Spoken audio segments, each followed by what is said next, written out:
নির্দেশ দেওয়া হয়েছে যে স্লিপার বা স্যান্ডেল চটি এই ধরনের জুতো পরে আসতে হবে। দেখুন, বন্ধ জুতো বা বুট বা শু পরা যাবে না, এই ধরনের নির্দেশ এসেছে। শুনতে পাচ্ছি নাকি টুকলি আটকানোর জন্য, অর্থাৎ নকল আটকানোর জন্য এটা নাকি করা হয়েছে। তো সমস্যা হচ্ছে পশ্চিমবঙ্গে তো শিক্ষামন্ত্রী নকল করে জেলে গেছেন, মানে এর আগে আমাদের শিক্ষামন্ত্রী পিএইচডি নকল করেছিলেন, আর তারপরে চাকরিও তো ওই চুরি করে দিতে গিয়ে জেলে গেছিলেন। তো আগে শিক্ষামন্ত্রীকে ঠিক হতে বলুন, আবার এই নতুন শিক্ষামন্ত্রী না জেলে চলে যান আবার টুকলি করে চাকরি দিতে গিয়ে। ঘরে ঘরে নরেন্দ্র মোদীর চিঠি পাঠাচ্ছেন আপনারা, যেখানে শুরু হচ্ছে চিঠির জয় মা কালী বলে।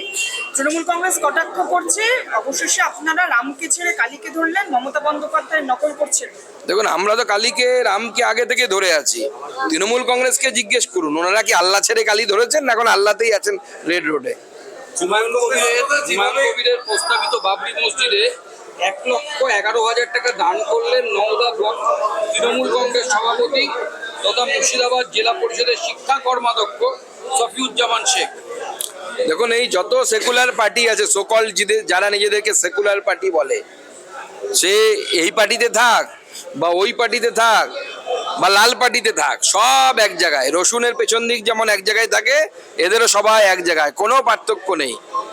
যেভাবে বামেদের ঘরে ঘরে যুব বিপ্লব শুরু হয়ে গিয়েছে, প্রতিকূল হয়তো কামে যাচ্ছেন তৃণমূলে, অনেকেই বলছেন ভালো লাগছে না লাল ঝান্ডা তলে, কি বলবেন?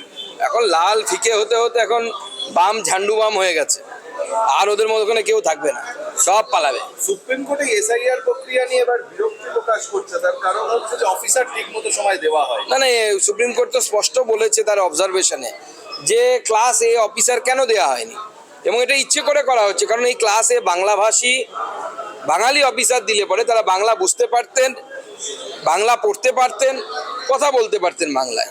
স্বাভাবিকভাবে পুরো বিষয়টি, পুরো যে এসআইআর প্রক্রিয়া অত্যন্ত ভালো হতো। ইচ্ছে করে মমতা বন্দ্যোপাধ্যায় এটা করছে। সেই জন্য দেখুন, গুজরাটে আমাদের পরে শুরু হয়ে এসআইআর কমপ্লিট হয়ে গেল, একদম লিস্ট বেরিয়ে গেল, আমাদের এখানে অফিসাররা পারছে না। ব্যর্থতা কার? রাজ্য সরকারের ব্যর্থতা, কারণ আপনার অফিসাররা কাজ করছে, তো কেন্দ্র সরকারের অফিসাররা তো কাজে তারা মাইক্রো অবজারভার হিসেবে আছে, তাদের হাতে তো ক্ষমতা নেই। ক্ষমতা হচ্ছে এই আর ওই আর ওদের হাতে, তারা সবাই রাজ্য সরকারি কর্মচারী। তাহলে এত ইনএফিসিয়েন্সি কেন? প্রচারে আসছেন মল্লিকার্জুন খাড়গে, রাহুল গান্ধী, প্রিয়াঙ্কা গান্ধী, তারা কোমর বেঁধে নামতে চাইছে। আর আমার কাছে যা খবর, এরা যতই নাচানাচি করুক, দেখবেন কোন সময় নাচতে নাচতে তৃণমূলের কোলে গিয়ে বসে গেছে। 25টা সিট তো চাইছে, শুনতে পাচ্ছি আমরা। তৃণমূল রাজি হয়ে যাবে হয়তো 5টা 10টাতে, তখন দেখবেন শুভঙ্কর সরকার পিসির কোলে বসে চলে গেছে, বলে আমিও ভাইপো।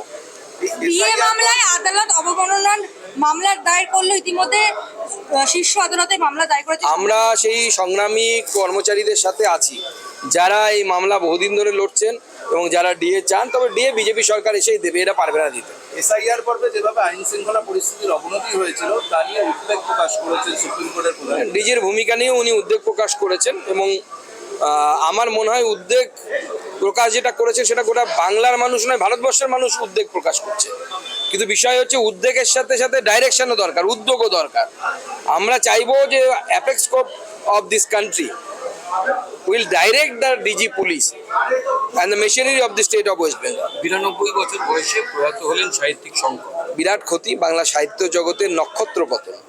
তার সাহিত্য রচনা থেকে বহু সিনেমা হয়েছে, সত্যজিৎ রায় থেকে শুরু করে ঋত্বিক ঘটক সবাই সিনেমা করেছে, এবং এটা একটা বিরাট বড় লস আমাদের কাছে। তৃণমূল কংগ্রেস স্থির করেছে যে জেলে যারা ছিলেন সেই সমস্ত বিধায়কদের মধ্যে একজনকে প্রার্থী করবেন, এবং মন্ত্রীদের মধ্যে প্রচুর আসন বদল হবে। কোথাও একটা স্বচ্ছ ভাবমূর্তি দেওয়ার চেষ্টা করছে তারা। সচ্চলচ্চ কিচ্ছু না, এদের কাছ থেকে যা চুষে নেওয়ার ছিল নেওয়া হয়ে গেছে। এবার ভাইপো স্ট্র দিয়ে চুষবেন, তার জন্য নতুন বোতল আনা হচ্ছে যার মধ্যে মাল মেটেরিয়াল থাকবে। এরা তো দিতে দিতে সব মাল মেটেরিয়াল শেষ হয়ে গেছে, কারণ ভাইপো খাবে, পিসির খাওয়া হয়ে গেছে। আর আপনাদের প্রার্থী তালিকা কিভাবে বাছাই? আমাদের প্রার্থী তালিকা সবার সাথে আলোচনা করে করা হবে, সবার ফিডব্যাক নিয়ে করা হবে, একদম চলছে সেই কাজ, পুরো কদমে চলছে, এবং দারুণ প্রার্থী তালিকা হবে। আপনারা সেটা পার্টি ঠিক করবে, যে কেউ প্রার্থী হতে পারে, আপনি হতে পারেন, চেষ্টা করে দেখুন। দিলীপ ঘোষ বলছেন যে আমার পরে অনেকে দলে যোগ দিয়ে 3বার জিএস হয়ে গেল, আমি পঞ্চায়েতের টিকিটও পাবো না 13 বছরে, আমার অপরাধ, আমি দিলীপ ঘোষের স্ত্রী। এই বিষয়ে আমি কোনো মন্তব্য করতে চাই না। Thank you. আপনার কাছে একটা প্রশ্ন ছিল।